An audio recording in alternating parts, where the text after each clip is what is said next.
সাতক্ষীরায় বিনার উদ্ভাবিত জাত ও প্রযুক্তি সম্প্রসারণে কর্মকর্তাদের প্রশিক্ষণ সম্পন্ন। সাতক্ষীরার অবস্থিত বাংলাদেশ পরমাণু কৃষি গবেষণা ইনস্টিটিউট বিনা উপকেন্দ্রের প্রশিক্ষণ কক্ষে এক গুরুত্বপূর্ণ কর্মকর্তা প্রশিক্ষণ কর্মশালা অনুষ্ঠিত হয়েছে। কর্মশালার মূল প্রতিপাদ্য ছিল বিনা উদ্ভাবিত জাত ও প্রযুক্তিসমূহের সম্প্রসারণ ও বিদ্যমান শস্য বিন্যাসে অন্তর্ভুক্তিকরণ। রোববার সকালে পরমাণু কৃষি গবেষণা ইনস্টিটিউট বিনা উপকেন্দ্র সাতক্ষীরার বিনেরপোতা প্রশিক্ষণ কক্ষে এই কর্মশালা অনুষ্ঠিত হয়।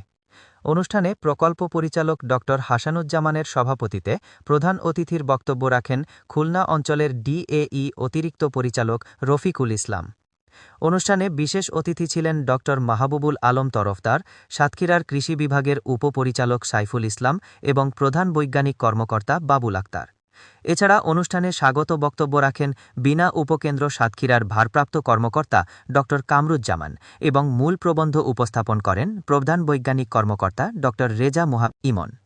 প্রশিক্ষণ কর্মশালায় খুলনা অঞ্চলের বিভিন্ন জেলা ও উপজেলার শতাধিক কৃষি কর্মকর্তাদের মাঝে বিনা খাদ্যশস্যের বিষয়ে গুরুত্বারোপের পাশাপাশি আগামীতে কৃষকদের মাঝে এসব বিনা শস্য বিতরণ ও তা চাষাবাদের জন্য কৃষকদের এগিয়ে আনার কৌশল নিয়ে আলোচনা হয়। আপনার যদি এই বিষয়ে আরও কিছু জানার বা লেখার প্রয়োজন